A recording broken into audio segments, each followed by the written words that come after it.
O que Deus começa a restaurar, a reconstruir primeiro? Hoje eu vou dar continuidade à série É Tempo de Reconstruir e eu estou muito feliz porque eu tenho recebido algumas mensagens, algumas pessoas que têm compartilhado, que têm experimentado, têm vivido esse tempo de reconstrução em Deus e que têm sido muito tocadas por essas mensagens, e esse é o propósito, de literalmente tocar vidas, tocar pessoas, te aproximar da presença de Deus para que você realmente seja reconstruído por essa presença. Se você está chegando agora, se inscreve, ative as notificações, compartilhe esse vídeo para alguém que precisa receber essa palavra, que precisa dessa mensagem para ser reconstruído. E hoje eu quero compartilhar com vocês sobre a primeira área que Deus reconstruiu na minha vida, que foi a minha identidade. E dentro da identidade eu consegui identificar 3 pilares que Deus transformou em mim. O primeiro foi a filiação, o segundo a santidade e o terceiro o propósito de vida.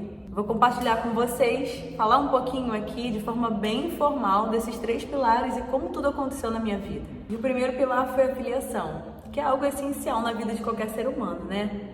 Todo mundo, quando nasce, recebe ali a certidão de nascimento. Logo na certidão de nascimento, que é o primeiro registro formal que essa pessoa recebe, já tem ali como informação principal, a partir do nome, a filiação.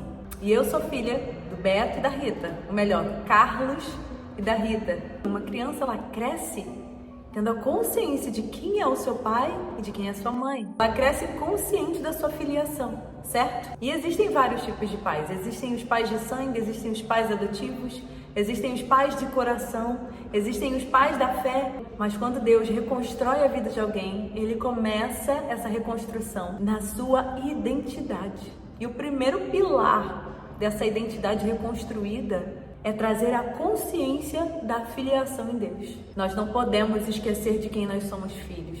Nós somos filhos de Deus. Tem um texto no Evangelho de João que eu amo.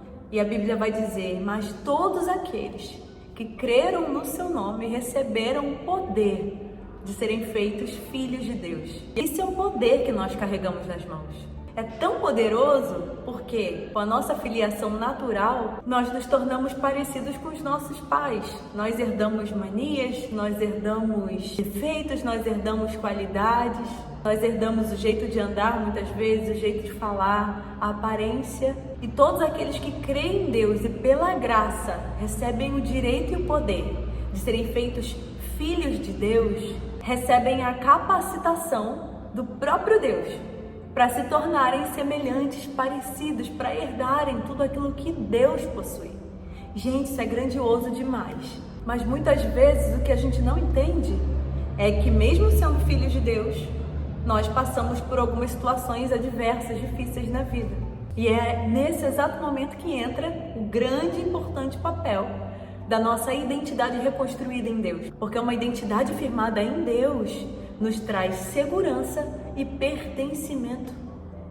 A gente começa a viver tendo a consciência de quem nós somos filhos. E todas as situações difíceis que podemos talvez passar, experimentar na nossa vida, elas literalmente não conseguem abalar ou destruir quem nós realmente somos. Ser filho de Deus nos garante alguns privilégios, nos garante alguns direitos, mas nos garante também algumas responsabilidades, alguns posicionamentos que Deus nunca vai tomar no nosso lugar. Na semana passada, eu peguei um ônibus para ir até o meu trabalho. E o ônibus estava lotado, mas eu consegui sentar. E num determinado local, um pouco à frente de onde eu entrei, um senhor muito idoso, cheio de bolsas, estava parecendo cansado. Ele chegou perto de mim, mas ele estava em pé, porque não tinha lugar para ele sentar. Naquele momento eu pensei: nossa, eu preciso falar com ele para ele sentar aqui. Olha a idade dele, olha como que ele tá, parecendo que tá cansado. E eu toquei no ombro dele e falei: Senhor, senta aqui no meu lugar. E ele falou assim: não, obrigada, não quero não. E eu insisti, eu falei assim: não, Senhor, o ônibus está cheio, senta aqui, pode sentar. Ele: não, obrigada, filha, não quero não, obrigada. E eu insisti mais uma vez, porque eu fiquei: não é possível, não posso deixar esse Senhor em pé. Já levantando, eu falei: Senhor, pode sentar aqui, eu tô te doando esse lugar, é teu. E o Senhor chegou pertinho de mim, olhou no fundo dos meus olhos e falou assim: não, filha, obrigada, eu não quero. Eu falei: tá, tudo bem então.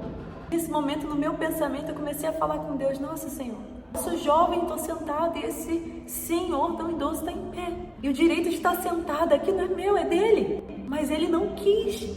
Ele abriu mão do direito dele. No mesmo instante, de forma muito clara, Deus começou a falar ao meu coração: filha, todos aqueles que me recebem, que me aceitam, que creem em mim, recebem o poder de serem feitos os meus filhos. E a partir do momento em que uma pessoa recebe o poder de se tornar o meu filho, ele recebe também o direito de usufruir, de receber tudo aquilo que eu possuo, tudo aquilo que me pertence. Só que muitos filhos meus não estão vivendo, não estão experimentando, não estão usufruindo das minhas bênçãos e de tudo aquilo que eu dispensei para eles como herança. Não é porque eles não podem alcançar, não é porque eles não têm condições de tomar posse, mas porque eles dizem para mim a mesma coisa que esse Senhor disse para você. E quando eu tento oferecer algo de bom a eles, quando eu tento dispensar a herança, tudo aquilo que eu conquistei na cruz para eles chegam para mim através do posicionamento que eles têm e eles dizem para mim: não, eu não quero. Na mesma hora eu pensei: não me deixa ser essa filha que desperdiça os teus presentes, a minha herança, aquilo que é meu direito de viver, de alcançar, de possuir, de receber, de experimentar na minha vida, por alguns posicionamentos que eu venha a ter, e comunicar ao Senhor que eu não quero aquilo que o Senhor tem para mim. Quando Deus começa a reconstrução na sua vida, Ele te chama, Ele te convida, Ele te conduz a viver uma nova realidade. Só que ninguém consegue viver uma nova história, uma nova realidade, preso a perspectivas antigas. A Bíblia diz que a vontade do Senhor é boa, perfeita e agradável. Mas para que a gente viva, experimente essa vontade que é perfeita para nós precisamos primeiro renovar a nossa mentalidade.